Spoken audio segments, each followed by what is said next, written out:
लेकिन कहते हैं ना, जाकोरा के साइया मार सके ना कोई। अगर ऊपर वाला आपके साथ है और आपका मन सच्चा है तो एक दिन तो आपको जनता के सामने वो सच्चाई आ ही जाती है। अगर आप देखेंगे तो एक तरफा मतदान किया, मतलब उदाहरण एक तरफा वोटिंग करके दिया और ऐतिहासिक जीत उन्होंने कराई। ये लोगों ने गलती सुधारी, ऐसा कहीं आप कहना चाहते मैं लोगों को कभी भी गलत नहीं ठहराऊंगा। हैं? ठीक है, गलत फहमियाँ थी। आपका ही फिर एक लाइन थी कि लोगों के नल में पानी नहीं है और पानी के लिए लोगों की आंखों में पानी आता है। कांग्रेस की सरकार थी, 2010 में मीरा भाईंदर में नए पानी के कनेक्शन बंद कर दिए गए थे क्योंकि पानी नहीं था। लेकिन हमने तो 14 एंड मतलब 15, हमने तो अब 5 साल के अंदर अंदर ये काम तो वो भी कर सकते थे लेकिन नहीं कर पाए। हमने आके 29 दिन में कर लिया। मेट्रो का ट्रायल रन भी शुरू हो चुका है काशी तक। लेकिन अब एक समस्या उसमें आ गई है कि जमीन अधिग्रहण का एक मामला अटक गया है। वो भी बताया जा रहा है कि आपकी कंपनी की वजह से। विदाउट पैसे 4 आने दिए बगैर हमने वो ज़मीन अभी दी, 4 आना भी अभी तक नहीं दिया। अब सरकार उस पर 2 महीने बाद निर्णय लेगी, 6 महीने बाद लेगी, नहीं पता कब होगा और जो नियम होगा आएगा। तो हमेशा उदार भाव रखा है, लेकिन आप लेटर भी देने को तैयार नहीं हो तो कैसे चलेगा फिर। कमिश्नर को क्या इतनी देरी क्यों लगा रहे थे? क्या लगता है, राजनीति कहीं हुई है? नहीं, कमिश्नर का किसी न किसी पॉलिटिकल प्रेशर के अंदर ये कर रहे कि आप पैसे मत देना, अच्छा, ऐसा मुझे अंदरूनी खबर है और पता है। एग्जाम्पल कौन कर रहा है ये भी पता है। लेकिन कमिश्नर मुख्यमंत्री की बात नहीं सुन रहा है, किसी दूसरे व्यक्ति की बात सुन नहीं, वो जानबूझ के सुनना तो उनको पड़ेगा ही मुख्य, लेकिन हाँ। जानबूझ के लिंगरिंग कर रहे थे। यानी सब कुछ करके भी बदनाम आप हो रहे हैं। देखिए, राजनीति का यही है कि राजनीति व्यक्ति कितना भी कर ले, चीना चीर के भी दे, तब भी उसके अंदर कोई ना कोई विरोध जो है उसके अंदर पत्थर मारेंगे ही मारेंगे। आज बॉडी नहीं होने के कारण प्रशासन एक तरफा काम कर रही है। भाईंदर वेस्ट पंडित भीमसेन जोशी रघुनालय, ये हॉस्पिटल के बनाने वाले भी हम ही हैं, कोई और नहीं। भारतीय जनता पार्टी का डीएनए ही काम कर रहा है। ये कौन लाया, क्यों ला रहे हैं जब किसी यहाँ के जो हमारे पहले जो नेता थे उनको लगता है क्लस्टर लाओ क्लस्टर लाओ अच्छा। क्लस्टर लाओ, सोच समझ के लाया नहीं, होमवर्क किया नहीं, आ बेल मुझे मार हुआ। अभी वही उसमें से एक नेता तो रहे नहीं, दूसरे नेता अब वापस जा रहे, बोलते इसको रद्द करो, इसको रद्द करो। लाने वाले भी आप थे, अब रद्द करने वाले भी आप। तो हमने आंदोलन किया तब समझ में नहीं आया था। ये भाईंदर में लाके कौन सी अकलमंदी है। टोल नाका, आज जब टोल नाका कहाँ पर है, दहीसर में। बराबर। सारा हेडेक किसका है? मुंबई प्रशासन, मुंबई ट्रैफिक का, मुंबई आरटीओ का, मुंबई पुलिस का, मुंबई कॉर्पोरेशन का, सब उनका है। वो सारा हम अपने सर पे क्यों लेवे? तो ये इस तरह के फैसले लेता कौन है, अटपटे से क्या या होता फिर ना, अव्यवहारिक? देखिए ऐसा है, किसी में अधूरी जानकारी घाई घाई में निर्णय लेते हैं जिसके अंदर बाद में सफर होता है। बोलने वाले बोलते रहेंगे, लेकिन हमें अपना काम करना है, हम करते रहेंगे। लेकिन ये राजनीति तो उसमें चलती रहेगी।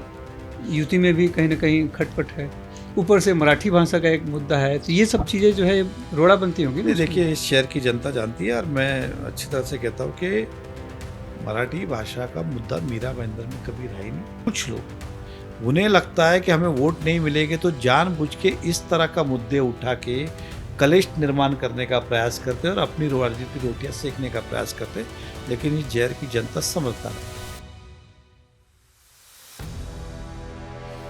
नमस्कार, मैं हूं सुनील सिंह और आप देख रहे हैं श्रेष्ठ भारत।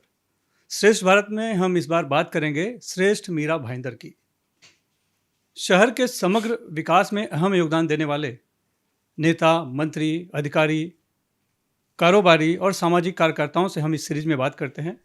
तो आज हमारे साथ बात करने के लिए एक ऐसी शख्सियत है जिन्होंने अपनी शुरुआत तो शून्य से की, लेकिन आज शिखर तक पहुंच चुके हैं और मीरा भाईंदर की बुलंद आवाज़ बन चुके हैं।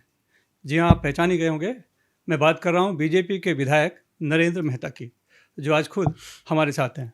सर नमस्कार। नमस्कार और श्रेष्ठ भारत में आपका स्वागत है। धन्यवाद। सर, मैंने आपकी जीवनी पढ़ी, उसमें आपका जीवन का संघर्ष देखा और उस संघर्ष को पार करते हुए आप जिस मुकाम तक पहुंच गए हैं वो एक बहुत बड़ी उपलब्धि है। तो आप खुद कैसे अपने इस संघर्ष यात्रा और उपलब्धि को खुद कैसे देखते हैं? बचपन ही संघर्षमय रहा और इसलिए हर काम को अंत तक पहुंचाना यही एकमात्र लक्ष्य रहा। चाहे व्यक्तिगत जीवन की बात हो, व्यापार की बात हो, समाज सेवा की बात हो, राजनीति की बात हो, या इस शहर के विकास और प्रगति की बात हो। जब जब जो दायित्व मिला उसे पूरा करने के लिए पूरी क्षमता के साथ अपने को झोंक दिया। कई जगह संघर्ष रहे, कई जगह कठिनाइयाँ आई, लेकिन लक्ष्य हम हासिल करके रहे। तो स्वाभाविक है कोई भी काम को अगर पूरा करना है तो संघर्ष तो आवश्यकता है, और संघर्ष बगैर कोई कार्य पूर्ण हो नहीं सकता है। और आज आपको मीरा भाईंदर बदला बदला सा नज़र आ रहा है, उसके पीछे एक बहुत बड़ा उदाहरण रहा कि संघर्षमय करके इस गाँव को हमने शहर बनाने का प्रयास किया। मीरा भाईंदर एक छोटा सा गांव था, उपेक्षित था, लेकिन आज एक प्रमुख शहर बन गया है। और ऐसा देख रहे हैं कि मीरा रोड, मीरा भाईंदर शहर और आपका विकास यात्रा लगभग एक जैसी है। आज ऐसा लग रहा है कि दोनों एक दूसरे के पूरक बन चुके हैं। इसे कैसे देखते हैं आप? व्यक्ति तो एक ही है। देखिए कि मैं अक्सर कहता हूँ कि अगर हमारा बुद्धि से हम शहर का विकास कर सकते, तो हम अपनी बुद्धि के एंगल से अपने व्यापार में भी प्रगति कर सकते, क्योंकि व्यक्ति तो वही है, बुद्धि तो वही है, स्वाभाविक है। इसलिए समय के साथ दोनों में प्रगति मिली। ये भगवान का आशीर्वाद, माता पिता का आशीर्वाद और शहर का आशीर्वाद है। और मीरा भाईंदर जो आपने कहा कि गांव से ये शहर बना, ये स्वाभाविक है। 1947 में देश आज़ाद हुआ, पंचायत से लेके नगर परिषद, महानगर पालिका, यहाँ तक का सफ़र रहा। 2002 में मीरा भाईंदर ही महानगर पालिका के नाम पे जानी लगी। महानगर पालिका मतलब शहर का दर्जा दिया गया, लेकिन सारी सुविधाएं तब भी ग्रामीण की थी। उदाहरण के तौर पे 1947 में जब देश आज़ाद हुआ तो ग्रामीण पुलिस थी, एसपी साहब। 2014 तक, 15 तक भी वही परिस्थिति थी। मतलब 1900 से 15 तक हम गांव से शहर बन गए, लेकिन पुलिस ग्रामीणी, और एसपी साहब थाना बैठते थे। कोर्ट कहाँ है? थाना। तहसीलदार कहाँ है? थाना। सोसाइटी रजिस्टर कहाँ है? थाना। उदाहरण के तौर पे ये जितनी ऑफिस से सब थाना में, कि गांव से शहर तो बना लेकिन समय के साथ सुविधा नहीं बनी। वही डामर के रोड पूरे, मगर मैं बाकी शहरों को देखता हूँ, मुंबई हो, थाना हो, ये सब जो सीमेंट रोड का निर्माण शुरू हुआ था, लेकिन मीरा भाईंदर में तब भी हो नहीं पाया था। लेकिन हमने उसको बदला और इन सारी सुविधाओं को एक एक करके मीरा भाईंदर में हम लेके आए और इस शहर को प्रगति किया। ये है। मैं दर्शकों को बता दूं, थाना यानी ठाणे शहर, क्योंकि हिंदी में थाना का जो देश के दूसरे हिस्से के लोग देख रहे होंगे थोड़ा सा अलग अर्थ लगाते हैं। यानी कि जो भी व्यवस्था संचालित होती थी मीरा और भाईंदर की, वो ठाणे शहर से होती थी। सब कुछ अदालत से लेके जिलाधिकारी कार्यालय से लेके सब कुछ वहाँ रहा करता था। तो लेकिन आज आप शहर के एक प्रमुख राजनेता हैं, महापौर रह चुके हैं, 2 बार विधायक बन चुके हैं, अभी विधायक हैं आप। लेकिन मैंने तो सुना कि आप राजनीति में आना ही नहीं चाहते थे। नहीं, देखिए राजनीति में मेरा कोई विषय रहा ही नहीं, होने का बैकग्राउंड राजनीति का था, ना किसी पार्टी से बिलोंग करता था, ना परिवार में कोई भी राजनीतिक व्यक्ति था। ये तो 1997 में सब दोस्तों ने कहा कि कॉरपोरेशन का चुनाव लड़ लो। और उस समय क्या था कि जीतने के लिए कितने वोट चाहिए थे, तो उदाहरण जिसको 500 वोट मिल जाए वो कॉरपोरेटर बन जाए, इस तरह का था वो। और बाद में 2002 में महानगर पालिका बन गई। और तब भी मेरा को, लेकिन सभी दोस्तों की इच्छा थी कि मैं वहाँ लड़ूँ। हम गणेश उत्सव मंडल चलाते थे बीपी रोड पे, सामाजिक कार्य करते थे, लोगों से जान पहचान थी, काफ़ी हर्षों से, कई सालों से उसी क्षेत्र में रहते थे। फिर 2002 में कोई भी व्यक्ति टिकट देने को तैयार नहीं था। अलग अलग सभी पार्टियों के दरवाजे पे जाके आए, लेकिन मैं अकेला, कोई बैकग्राउंड नहीं, कोई राजनीति, क्यों देगा कोई टिकट। लेकिन फिर उस समय भी जनता ने सराहा और अपक्ष के रूप में नगर सेवक बनने का मुझे मौका मिला और फिर शहर के काम की मैंने शुरुआत की। तो स्वाभाविक है कि राजनीति कोई, क्योंकि जिसका बैकग्राउंड ही नहीं है सामाजिक से जुड़ा, वो राजनीति क्यों चाहेगा करना। लेकिन सब दोस्तों ने चढ़ाया और हो गया। लेकिन उसके बाद समाज सेवा का कार्य में थोड़ा अच्छा लगने लगा, रुचि आने लगी कि आप किसी की मदद जब करते हो और किसी का भी काम आपके माध्यम से होता है, तो जब वो व्यक्ति आपको आशीर्वाद देता है, आपके लिए अच्छा कहता है, तो आपको एक अलग एनर्जी मिलती है। क्योंकि पैसा कमा के खुशियाँ मिल सकती है, सुकून नहीं मिल सकता है। सुकून तो आपकी कोई ना कोई, आप किसी की सेवा करो, अच्छा काम करो तो ही मिलता है। और मैं अक्सर ये कहता हूँ कि जो पैसा कमाने में अपनी खुशी होगी, लेकिन जो किसी के आप उपयोगी बनते हो, किसी का काम करते हो, और वो जो व्यक्ति कहता है मेरा काम आपके कारण हुआ, बहुत अच्छा हुआ, और वो जब यहाँ पे लगता है तो उसकी खुशी का अंदाज़ा नहीं लगा सकते। तो यही वो एक कारण है कि राजनीति में। लेकिन जो संघर्ष था वो बहुत बड़ा था और यात्रा भी आपकी बड़ी थी। इस दौरान बहुत आपको आरोप भी चलने लगे, कठिनाइयाँ आई, चुनौतियाँ आई, लेकिन उन सबको पार करते हुए आप फिर से मैदान में आ गए। लेकिन मेरा सवाल है कि जब इस तरह की चुनौतियाँ आती हैं, कठिनाइयाँ आती हैं, आरोप लगते हैं, खास करके अगर भ्रष्टाचार के लगे या दूसरों के लगे मामले दर्ज हो, तो आदमी डगमगा जाता है, एक आम आदमी। तो आप भी डगमगाए होंगे, कैसे संभले और फिर कैसे उभर कर आए? नहीं, देखिए, आप अगर मेरा राजनीतिक जीवन देखें, 1957 में कॉरपोरेशन का नगर पालिका का चुनाव आ रहा, हम रुके नहीं, 2002 में फिर लड़े, फिर जीते, 2007 में कॉरपोरेशन फिर लड़ा, फिर जीता, 2009 में विधायक का चुनाव हारा, फिर मेहनत की, 2014 में जीता, 2019 में हम हारे, फिर मेहनत की, 2024 में हम जीते। लेकिन इन दौरान जो सामने वाले जो थे कि उन्हें पता था कि मैं फिर आऊँगा या फिर चुनाव में उनका प्रत्याशी रहूँगा, तो हमेशा स्वाभाविक है, हमेशा हर तरह के हथकंडे अपनाए और तकलीफ़ देने की कोशिश की। लेकिन कहते हैं ना, जाको राखे साइया मार सके ना कोई। अगर ऊपर वाला आपके साथ है और आपका मन सच्चा है, तो एक दिन तो आपको जनता के सामने वो सच्चाई आ ही जाती है। 19 में भी गलत तरह की अफवाहें फैलाई गई थी और फिर 5 साल का समय गया, तो जनता तक भी सच बातें पहुंची कि क्या सच था और क्या झूठ। नो डाउट कठिनाई आई, लेकिन कभी भी कदम नहीं डगमगाए। ये जुनून था कि हार जीत अपनी जगह पे, लेकिन जिस तरह से बदनामी की गई, जिस तरह से वार किए गए, तो उसको तो एक दिन जनता के सामने सच लाना था और पूरी शिद्दत के साथ मेहनत की। हमने सब बातें जनता तक पहुंचाई और मैं जनता का शुक्रगुजार हूँ कि मुझे फिर एक बार इस शहर की सेवा करने का मौका दिया। और इन 5 सालों में जनता ने भी देखा कि 14 से 19 में जिस तरह से विकास हुए थे, 19 से 24 वो ठप हो गया। कारण बहुत सारे हो सकते हैं, लेकिन इस शहर में जितने भी अधिकतर काम देखेंगे आप, तो ये नरेंद्र मोदी जी के नेतृत्व के अंदर, देवेंद्र फडणवीस जी के अंदर, भारतीय जनता पार्टी में जिस प्रकार का विकास हुआ वो वापस कभी हो नहीं पाया। इसलिए जनता को एक उम्मीद थी कि विकास तो भाजपा ही कर पाएगी, इसलिए फिर एक बार मुझे मौका दिया और इस बार मौका ही नहीं दिया।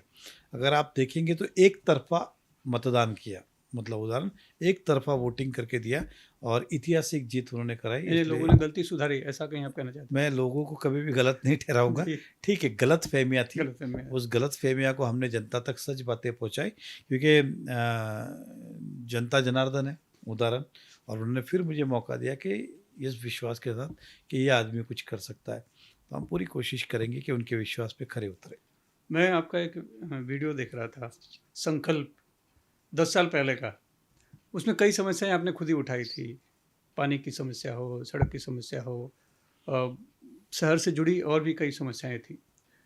तो तब आप पावर में नहीं थे और आपने उसके लिए सत्ता माँगी थी कि हमें लाइए। लेकिन अब तो आप पावर में हैं। आप यहाँ यहाँ पे महानगर पालिका में भी आपकी सत्ता है, राज्य में आपकी सत्ता है। मुख्यमंत्री देवेंद्र फडणवीस के बहुत करीबी हैं आप, वो आपको चाहते भी हैं। केंद्र सरकार में भी आपकी सत्ता है। तो क्या लगता है कि जो वादे किए थे, सब नहीं, पूरे उससे कर पाएँ आप? ज़्यादा हमने डिलीवर किया। अगर जो देखिए, 19 से 24 में था नहीं और महाराष्ट्र में भी हमारी सरकार नहीं थी, उदाहरण दे रहा हूँ, 2.5 साल के बाद आई, लेकिन वो भी पूर्ण बहुमत की नहीं थी। आप 14 से 19 को देखिए, ये मेट्रो, ये फ्लाईओवर, ये सूर्या प्रकल्प, ये सीमेंट रोड, जो मैंने आपको कहा कि सारी सुविधाओं के लिए हमें थाने शहर जाना पड़ता था। आज सभी चीज़ें मीरा भाईंदर में, कोर्ट हो, सीपी ऑफिस हो, आज ग्रामीण पुलिस से हमने सिटी पुलिस बनाई, आज पुलिस कमिश्नर यहाँ पे जी। बैठते हैं, सोसाइटी रजिस्ट्रार यहाँ पर है, तहसील ऑफिस यहाँ पर है। ये सब को हम मीरा भाईंदर में लेके आए। ये 14 से 19 के बीच में हुआ। ये केवल मेरी ताकत नहीं थी, तो महाराष्ट्र में हमारी सरकार थी, केंद्र में हमारी सरकार थी, देवेंद्र फडणवीस जी मुख्यमंत्री थे। इसलिए जो जो हमने महाराष्ट्र सरकार, केंद्र सरकार से मांगा, वो सब हमें दिया गया। आप ये फ्लाईओवर, मेट्रो भी देख रहे हैं, उसी समय की देन है, पानी की वजह, जो कभी किसी ने सोचा नहीं था, वो हमने सब करके दिया। आप कहेंगे 100%, मतलब 100% मैनिफेस्टो जो हमने कहा था वो पूरा किया। 19 से 24 में हमने जो वादे किए, वो भी हम एक एक करके निभाएंगे। अभी तो आके आके हमें 10-11 महीने हुए। आज देखिए, हमने अब और एक रजिस्ट्रिंग ऑफिस बनाने जा रहे, दूसरा और एक रजिस्ट्रार ऑफिस बनाने जा रहे। डीडीआर जो कन्वेंस होती थी मीरा भाईंदर का, सबसे कि ज़मीन कन्वेंस हो जाए, आज वो डीडीआर मीरा भाईंदर में। एसडीओ जिसे हम प्रांत कहते हैं, सब डिविजनल जी। मजिस्ट्रेट, वो भी आज मीरा भाईंदर में बैठते हैं। तो ये सारी चीज़ें जो बची कुची भी हम लेके आए और हमारा सपना मीरा भाईंदर के लिए दो बड़े सपने हैं कि इस मीरा भाईंदर में ज़्यादा से ज़्यादा हम कॉलेजेस निर्माण करें ताकि हमारे शहर के एक भी बच्चे को एडमिशन के लिए मुंबई नहीं जाना पड़े। दूसरा ये है कि मीरा भाईंदर के आज भी अधिकतर लोग रोज़गार के लिए मुंबई जाते हैं, चाहे व्यापार के लिए चाहे नौकरी के लिए। हम चाहते हैं कि आने वाले समय में जो मीराउड वेस्ट डेवलप हो, वहाँ पे कमर्शियल चीज़ें बने, कमर्शियल हब हो, कॉर्पोरेट ऑफिस हो, ताकि हमारे युवाओं को यहीं जॉब मिले। इस दिशा में हम काम कर रहे, और ये इस दम पे कर रहे कि केंद्र और महाराष्ट्र सरकार का सपोर्ट हमें मिलेगा। जी, आपने बताया कि 100% आपने कम जो आप लोगों ने कहा था किया, लेकिन हम जब लोगों से बात करते हैं तो खास करके पानी की जो समस्या है, वो लोगों का कहना है कि अभी भी है। 15 लाख से पार हो चुकी है यहाँ की जनसंख्या, और लगभग अभी तक 170 एमएलडी ही पानी मिल पाता है, जबकि जनसंख्या और आगे का विकास को हम देखें तो बहुत ज़्यादा होना चाहिए। तो उसमें क्यों कमी रह गई, या वाकई में कमी रह गई, आप मानते हैं? नहीं, देखिए, आपको बता दूं, पहले तो मीरा भाईंदर का जो आज का पानी का कोटा है, वो करीबन 205 एमएलडी है। 215 मंजूर है, लेकिन 205 आता है, 10 एमएलडी शॉर्ट आता है, या 8 एमएलडी शॉर्ट जी, आता है। लोगों का एक कहना है कि 170 के करीब ही आ रहा नहीं, है। मैं आपको बोलता जी। हूँ, स्टैम्प प्राधिकरण है, उससे हमें 85 एमएलडी मिलता है, और 125 का कोटा एमआईडीसी का है, जो हमें 117 ही मिलता है शॉर्ट में। तो ये दोनों मिलाओ तो 202 203 जी। एमएलडी के आसपास होता है, जबकि हमारा कोटा है 210 एमएलडी या 11 एमएलडी का। हमें उतना पानी शॉर्ट मिलता है। एक जो आपने कहा पानी का वादा, मैंने कहा 100%। 2014 में अक्टूबर महीने में महाराष्ट्र में सरकार आई और मैं विधायक के रूप में चुन के गया। 29 नवंबर, मतलब 31 अक्टूबर को देवेंद्र फडणवीस शपथ ली, 29 नवंबर को पहले 29 दिन में कोई काम हुआ तो मीरा भाईंदर को 75 एमएलडी पानी मंजूर हुआ। 75 एमएलडी मतलब 7.5 करोड़ लीटर पानी प्रतिदिन मंजूर हुआ, और उस प्रोजेक्ट के लिए 285 करोड़ थे, वो भी गवर्नमेंट ने ग्रांट दी और हमने वो प्रोजेक्ट लाया। उसके पहले क्या था, 2010 में जब कांग्रेस की सरकार थी, 2010 में मीरा भाईंदर में नए पानी के कनेक्शन बंद कर दिए गए थे क्योंकि पानी नहीं था।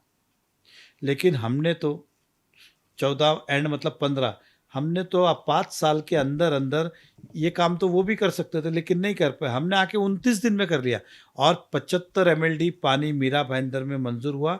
2 साल में हमने वो प्रोजेक्ट पूरा किया। मुझे तारीख याद है, अप्रैल 2017 को नया प्रोजेक्ट हमने पूरा कर दिया और मीरा भाईंदर में फिर कनेक्शन की शुरुआत की। उसके पहले मीरा भाईंदर में करीबन 3 लाख लोग ऐसे थे जिनको एक बूंद पानी नहीं थी। आज उनको पानी मिल रहा है, और हमारा तब का ये विज़न था कि आने वाले समय में जिस तरह से लोक संख्या बढ़ रही है, पानी फिर कम होगा। इसलिए 2018 में हमने सूर्या प्रकल्प की शुरुआत की। ये प्रोजेक्ट 2021 या 22 में पूरा होना था, जी। लेकिन बैड लक रहा, मैं भी नहीं रहा, मेरी सरकार भी नहीं रही, और आपने महाअघाड़ी सरकार को देखा था, जो जो युति की सरकार ने किया था उस समय, बीजेपी की सर, उन सब काम को रोक लगाने का प्रयास किया या ठंडा करने का प्रयास किया। ये तो जग जाहिर है ना, उदाहरण दे रहा हूँ, नहीं तो आज वो प्रोजेक्ट पूरा हो जाता।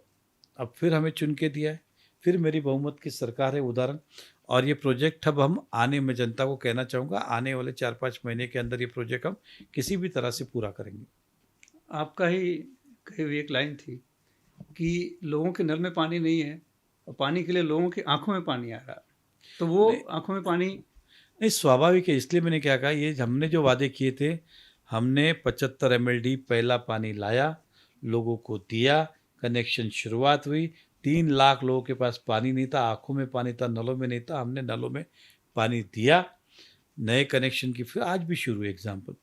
अब लोक संख्या और आबादी बढ़ी, इसलिए वो पानी कम आ रहा है, लेकिन ये सूर्या प्रकल्प ही एकमात्र उसका विकल्प है। अगर आप देखेंगे तो वसई, यही सूर्या प्रकल्प पालघर से आता है। वसई विरार को पानी मिलने वाला इस प्रकल्प से, और मीरा भाईंदर को। वसई विरार का पानी मोदी साहब ने अपना 2024 जनवरी को उनका पानी शुरू कर दिया था। हम आज 25 में उदाहरण दे रहा हूँ, 24 में उनका पानी नवी मुंबई हुआ था उद्घाटन, उनका शुरू हो गया, एक ही पाइपलाइन है। लेकिन हमारा किसी कारणवश बाकी था, उसके मल्टीपल रीज़न हो सकते, लेकिन फॉलोअप नहीं था। लेकिन अब हम उसके पीछे लगे और आने वाले समय में उसको पूरा करेंगे। जिनके आज भी आंखों में आंसू आ जाते हैं पानी के कारण, मैं उनको विश्वास दिलाता हूँ, अब ये पानी आने के बाद आपको 1 साल नहीं, मैं दावे के साथ कह सकता हूँ, कम से कम आने वाले 10 साल तक तो मीरा भाईंदर में पानी की तकलीफ नहीं होगी। दूसरी बात आपने मेट्रो की बात कही थी कि मेट्रो आ गया है, मेट्रो का ट्रायल रन भी शुरू हो चुका है काशी तक। लेकिन अब एक समस्या उसमें आ गई है कि ज़मीन अधिग्रहण का एक मामला अटक गया है। वो भी बताया जा रहा है कि आपकी कंपनी की वजह से। नहीं, देखिए, पहली बात ऐसा है कि मीरा भाईंदर के अंदर अधिकतर रिजर्वेशन की ज़मीन हमारी कंपनी 7-Eleven ने दी थी। और ज़मीन का प्रोसेस क्या है, सरकारी नियम है, मेरे लिए नहीं, पूरे सभी के लिए, महाराष्ट्र वासियों के लिए 2 नियम है। या तो आप टीडीआर ले लो, या शासन ने, जो गवर्नमेंट ने उसकी कीमत नक्की की है, वो कीमत ले लो। दोनों में से एक ले लो, इस प्रकार के नियम, ये मेरे बनाए नहीं, कांग्रेस के ज़माने से ये नियम है और सभी के लिए। जब ये कंपनी ने टीडीआर लिया, पहले ज़मीन देखे बहुत सारे अलग अलग विषय पे, तो चुनाव में 19 में क्या आरोप लगाया, टीडीआर घोटाला किया, टीडीआर लिया, टीडीआर लिया। अरे भैया, ज़मीन दी तो टीडीआर दिया ना, उधार, बराबर। कोई डब फुकड़ में तो नहीं दिया। इसलिए उस कंपनी ने निर्णय लिया कि आज के बाद हम टीडीआर ही नहीं लेंगे, क्योंकि बदनाम होते हैं। अब उस कंपनी ने सिंपल कहा कि आपको ज़मीन चाहिए, जो सरकार नक्की करेगी वो पैसा आप दे दो और ज़मीन ले लो। अब इसमें क्या गलत है, उदाहरण दे रहा हूँ। कॉरपोरेशन कहती है टीडीआर लो, कंपनी कहती है हम टीडीआर लेते हो तो आप बदनामी करते हो हमारी, इसलिए हमें टीडीआर चाहिए नहीं, आप ज़मीन ले लो। और जो सरकार के नियम है, हालांकि आप जानते हो कि सरकार की कीमत कम होती है, मार्केट की कीमत ज़्यादा होती है, तब भी कंपनी ने कहा कि हमें सरकारी भाव से पैसा दे दो, हम खुश है उसके अंदर। ये चीज़ था। उस बात को जानबूझ के देने का नहीं, पैसा ज़मीन मांगते कैसे होगा। एग्जाम्पल, लास्ट में माननीय मुख्यमंत्री जब ट्रायल रन के लिए आए थे, तो कमिश्नर साहब ने मुझे भी बुलाया, साहब ने बोला क्या अड़चन है। बोला साहब, ये ज़मीन हमारी कंपनी देने को तैयार है, लेकिन ये लेने को तैयार नहीं है, ये बोलते हैं ऐसे ही दे दो। अच्छा। तो मुख्यमंत्री जी ने कहा जो कायदे में है वो आप करिए, तो कायदे में आपके पास पैसा के प्रावधान है तो दीजिए। तो उन्होंने कहा पैसा नहीं, तो मुख्यमंत्री ने कहा कि मेरे को कहा कि एक काम करो, क्रेडिट नोट ले लो, ज़मीन दे दो। क्रेडिट नोट मतलब ज़मीन दे दो, पैसा बाद में लेते रहना। हमने कहा साहब मंजूर, हमने, क्योंकि शेयर हित का विदाउट पैसे क्रेडिट नोट पे। वो बात को आज 4-5 महीने हो गए, अभी तक उन्होंने क्रेडिट नोट नहीं दिया। अच्छा। अभी लास्ट में हमने क्या कहा, आप मानेंगे नहीं, शेयर हित का, तो हमने लेटर दिया, ठीक है एक काम करो, क्रेडिट नोट भी मत दो, सरकार के पास आपने भेजा, जो सरकार रकम नक्की करेगी भविष्य में हमको दे देना। विदाउट पैसे 4 आने दिए बगैर हमने वो ज़मीन अभी दी, 4 आना भी अभी तक नहीं दिया। अब सरकार उस पर 2 महीने बाद निर्णय लेगी, 6 महीने बाद लेगी, नहीं पता कब होगा, और जो नियम होगा आएगा। तो हमेशा उदार भाव रखा है, लेकिन आप लेटर भी देने को तैयार नहीं हो तो कैसे चलेगा फिर आरोप प्रति आरोप है। तो आपको बता दूं, वो ऑलरेडी हमें 3 दिन पहले उनका लेटर मिला, हमने 2 दिन पहले उनको लेटर दे के हैंड ओवर कर दिया, ताबा दे दिया, विदाउट 1 रुपये लिए, विदाउट क्रेडिट नोट लिए। अच्छा। ऐसे ही दिया, बोला आप ये कर लो, जब आपका मंजूर हो जाए तो उतने पैसे दे देना। यानी विदाउट क्रेडिट नोट के भी आपने दे दिए, बोले कमिश्नर मेरे सामने। तो कमिश्नर को क्या इतनी देरी क्यों लगा रहे थे, क्या लगता है राजनीति कहीं हो रही है? नहीं नहीं, कमिश्नर का किसी न किसी पॉलिटिकल प्रेशर के अंदर ये कर रहे कि आप पैसे मत देना, अच्छा। ऐसा मुझे अंदरूनी खबर है और पता है। एग्जाम्पल कौन कर रहा है ये भी पता है, लेकिन क्या होता है ना, कुछ चीज़ों के प्रूफ नहीं होता, तो आप बोलना, उस शख्स का नाम लेना उचित नहीं है। लेकिन हमने कहा हम, और मुख्यमंत्री ने कहा जो सही है वो करो, जो नियम में वो करो, और जो नियम है वही कर रहे, कोई गलत नहीं है। लेकिन कमिश्नर मुख्यमंत्री की बात नहीं सुन रहा है, किसी दूसरे व्यक्ति की बात सुन नहीं नहीं, वो जानबूझ के, सुनना तो उनको पड़ेगा ही मुख्यमंत्री, हाँ। लेकिन जानबूझ के लिंगरिंग कर रहे थे। अच्छा। ऐसा कर लो, वैसा कर लो। हमने लास्ट में, हालांकि उन्होंने कलेक्टर को लेटर भेजा हाँ। कि ऐसी ऐसी ज़मीनें हमको ये चाहिए, तो आप इसका वैल्यूएशन दो, और माननीय मुख्यमंत्री जी ने कहा था कि इनको क्रेडिट नोट दे दो, उन्होंने लिखा, मैंने नहीं। अच्छा। उनका लेटर कलेक्टर के पास है, मतलब आप लिख भी रहे हो और दे भी नहीं रहे हो। लेकिन शेयर की बात थी, विकास की बात थी, इसलिए कंपनी को मैंने मेरे पर्सनल रिक्वेस्ट पे कहा आप दे दो, पैसे बाद में ले लेंगे, क्रेडिट नोट बाद में ले लेंगे। हालांकि नियम तो पहला पैसा दो, नाम पे करो, फिर काम करो, लेकिन फिर भी क्या, अब इससे ज़्यादा और क्या कर सकते। यानी सब कुछ करके भी बदनाम आप हो रहे हैं। देखिए, राजनीति का यही है कि राजनीति व्यक्ति कितना भी कर ले, चीना चीर के भी दे, तब भी उसके अंदर कोई ना कोई विरोध जो है उसके अंदर पत्थर मारेंगे ही मारेंगे। ये सत्य परिस्थिति, ये चीज़ है। तो अभी मेट्रो जो शुरू हुई है वो ट्रायल रन काशी गांव तक ही चला है, और मैक्स तक जानी है, मैक्स मॉल तक, वहाँ तक, तो वो कब तक शुरू हो पाए? वो टारगेटेड है कि 2026 एंड तक का प्लान है, ये 2025 एंड तक यहाँ तक और 26 तक वहाँ तक। तो भविष्य में इसे और भी कहीं ले जाने की जरूरत है, क्योंकि ये उत्तन विरार गाँव जाने हो का गया, है, काफी तक कुछ उत्तन जाने का प्रयास है बनोरी। इसका, दूसरा विरार जाने का है। अच्छा, और हमारी सोच है कि ये वाया डोंगरी होते हुए वापस दहिसर को कनेक्ट हो पीछे से अच्छा। भी, तो लोगों को सुविधा होगी। उस दिशा में हम प्रयास कर रहे हैं, जो कोस्टल रोड जो बन रहा है जी अभी, जी। उस पैरेलल जाए। मेट्रो हो गया, पानी की जो समस्या थी पीने की, लगभग वो भी आप कह रहे हैं कि हल हो जा रही है। लेकिन एक समस्या है कि जब सीवेज की, ड्रेनेज की, पानी निकासी की बारिश आ जाती है, तो लोगों के घरों में आज भी जो थोड़े निचले इलाके पानी चला जाता है, उससे कब लोगों को निजात दिला पाएंगे? देखिए ऐसा है कि मेरे ख्याल से 2017 में माननीय मुख्यमंत्री देवेंद्र फडणवीस ने 100 करोड़ रुपए उस समय नाले के लिए दिए। हमने जितने कच्चे नाले थे उसको पक्के नाले किए, ताकि बारिश में मट्टी ऐसे नीचे गिर जाती थी और पानी रुक जाता था। इसलिए सारे नाले उस समय, एक आध छोड़ दो तो सारे नाले उस समय हमने इस शहर के पक्के कर दिए, ताकि लोगों के घर में कम पानी भरे। अब जो एरिया लो लाइन है, क्योंकि मीरा भाईंदर धीरे धीरे डेवलप हुआ है जी। और समय के साथ जो जो खाली प्लॉट थे, जो खेत थे, वहाँ पे बड़ी बड़ी बिल्डिंगें बनी।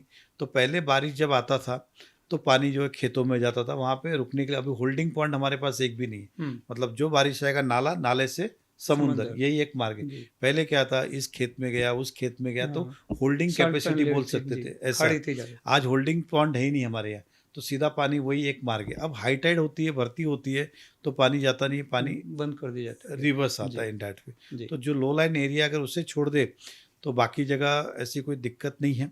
कुछ कुछ जगह हो सकता है कि नाले छोटे या वो जो भी है, लेकिन आप देखेंगे तो पिछले 2.5-3 साल से प्रशासन शासन है, एडमिनिस्ट्रेटर बैठे हुए, बॉडी नहीं है, इसलिए उस पर कोई भी निर्णय हो नहीं पाते। और जितने कमिश्नर आते 1.5-2 साल काम करते, जैसे वो शहर समझते, तब तक बदली हो जाती है, जी। तो उनका उतना अनुभव रहता नहीं। लेकिन जो लोक प्रतिनिधि होते, वो किसी भी पार्टी को, वो उस एरिया के मंजे हुए खिलाड़ी है, उनको पता होता है पानी कहाँ से आता है, कहाँ से जा सकता है, इसका रास्ता क्या हो सकता है। आज बॉडी नहीं होने के कारण प्रशासन एक तरफा काम कर रही है।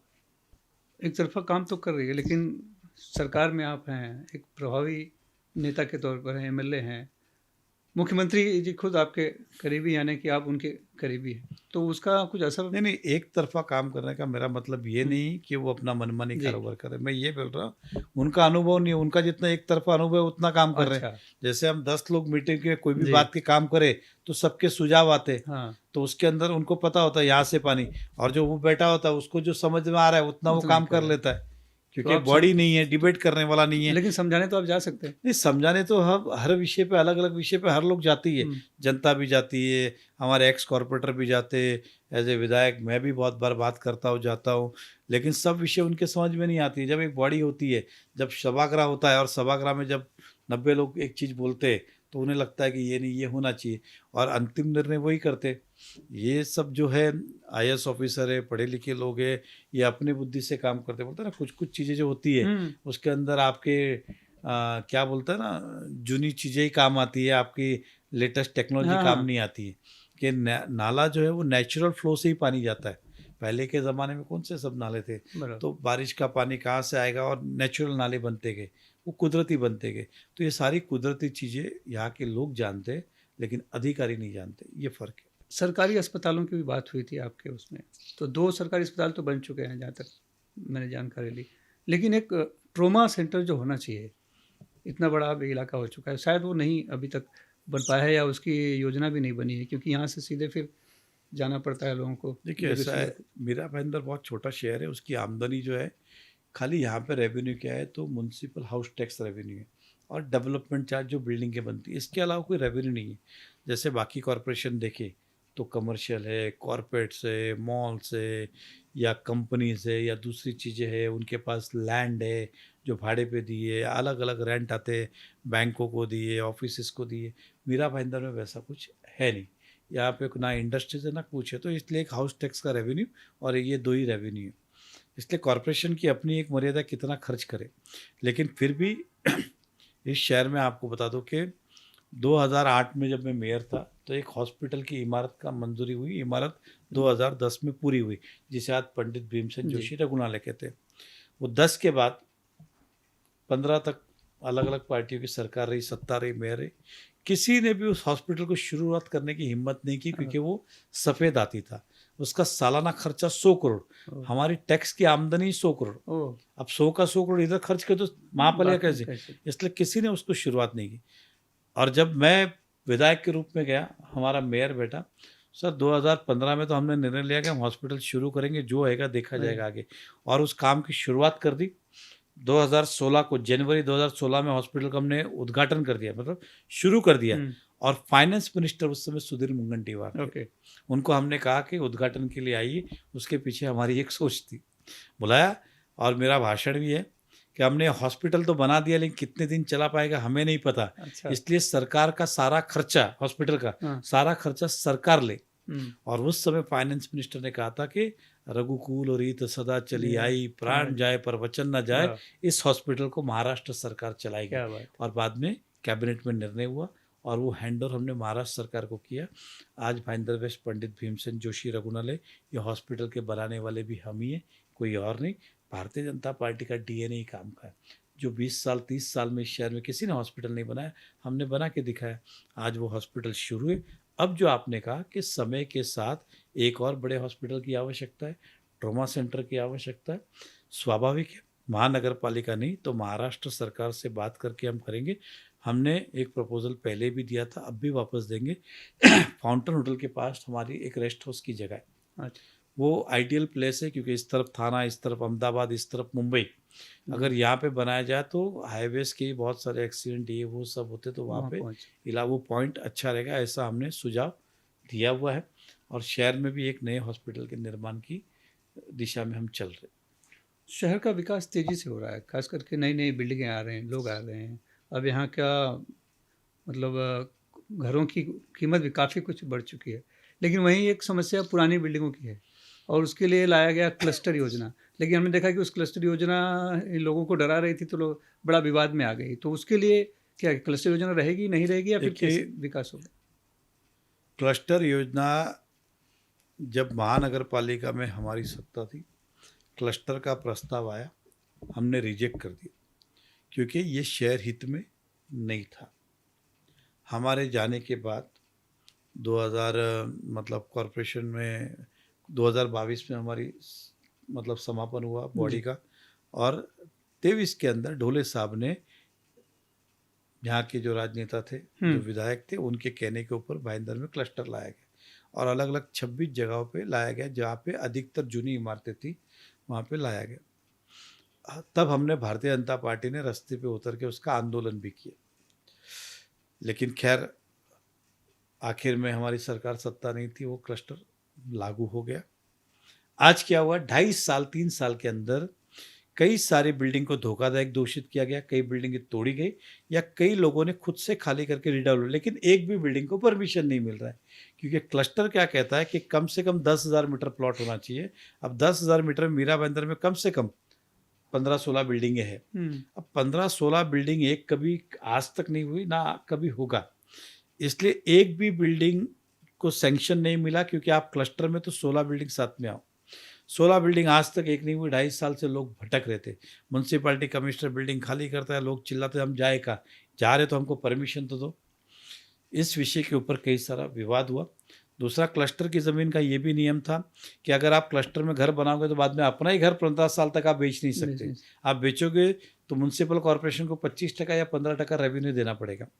दूसरा ये था कि आपकी सोसाइटी की ज़मीन, आप ओनर हो, उसके बाद आप लीज होल्डर हो जाओगे कि आप ये ज़मीन आपको 30 साल के लीज पे देंगी। मतलब पहला ये था कि मालिक लीज पे कैसे जाएगा, और अपना घर है हम नहीं बेच पाए, भाई मेरी ओनरशिप प्रॉपर्टी है, कोई सरकार से या म्हाड़ा से ली हुई नहीं है। मैं अपना मालिक को कल बेचूँ आज बेचूँ, लेकिन उसके अंदर बंधन कारक किया गया जो हित में नहीं था। इस विषय को लेकर माननीय मुख्यमंत्री जी के पास हमने बैठक लगाई थी।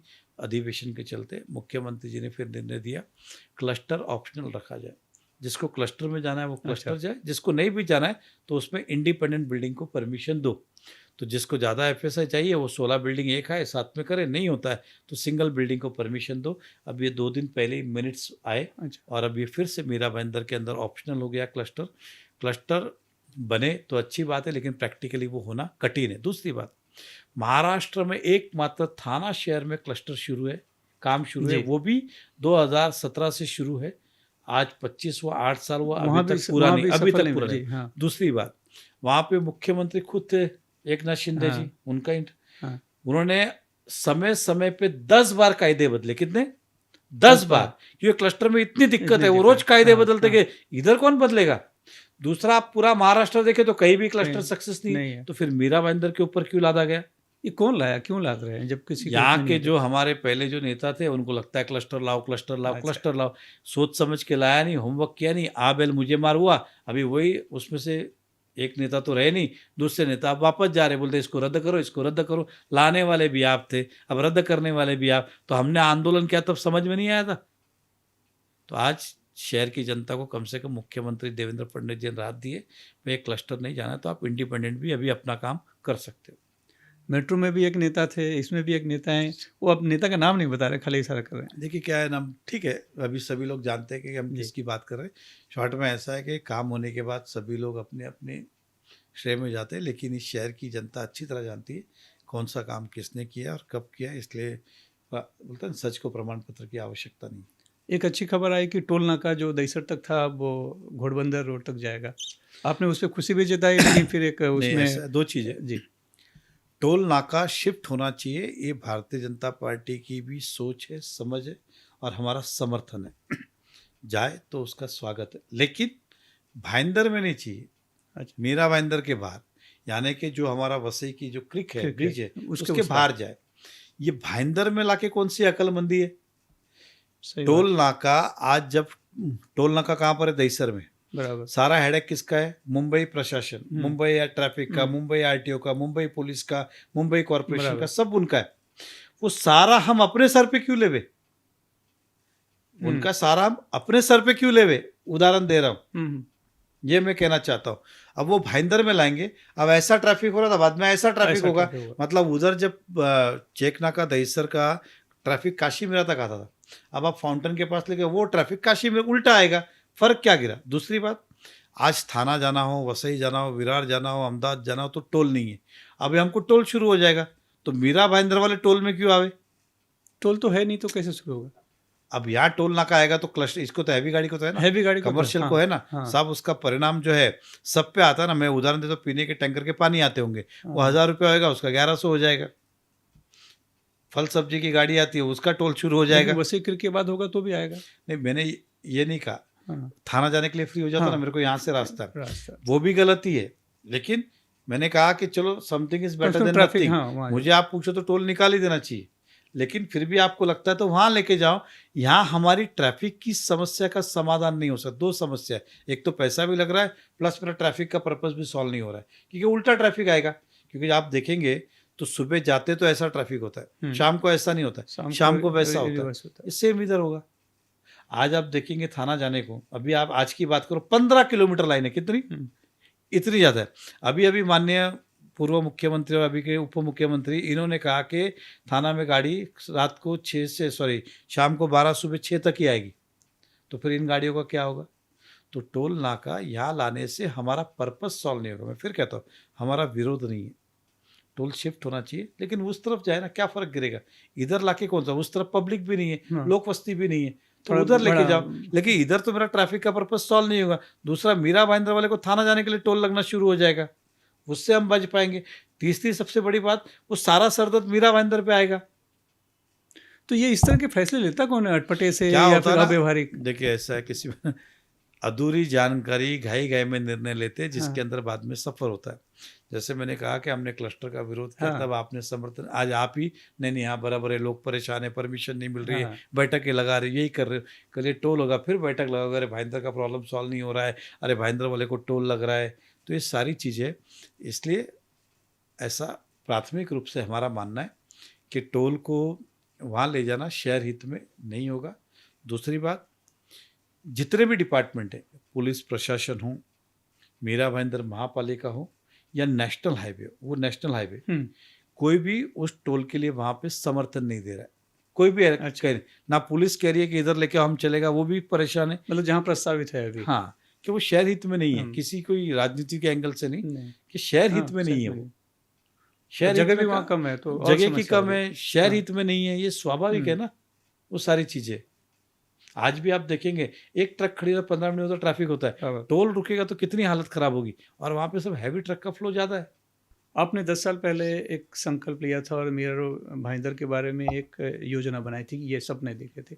अभी 10 साल बाद बहुत कुछ तो आप उसमें से पा चुके हैं, लेकिन फिर भी बहुत कुछ बचा है। तो कोई अगला रोड में आपने कुछ सोचा है क्या मीरा भाईंदर के विकास के लिए होगा? देखिए बहुत सारा, एक तो छोटी छोटी चीज़ें भी है, बड़ी बड़ी चीज़ें भी है। एग्जाम्पल, इस कोस्टल रोड को जल्द से जल्द शुरू करना, ट्रैफिक का समाधान हो।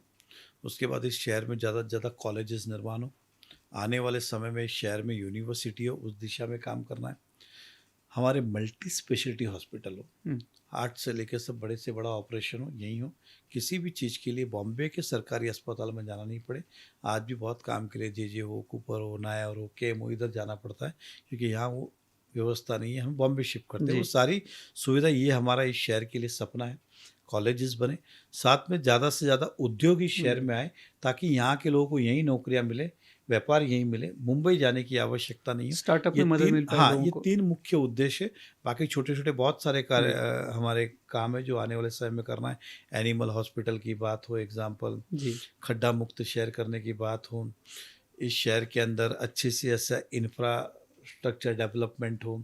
मिराड वेस्ट जो है, यहाँ पे जो सारी चीज़ें रह गई, चाहे स्टेडियम की बात हो, स्पोर्ट्स एक्टिविटी की बात हो, ये सारी चीज़ें आने वाले समय में डेवलप करनी, ये हमारी सोच है, संकल्प है।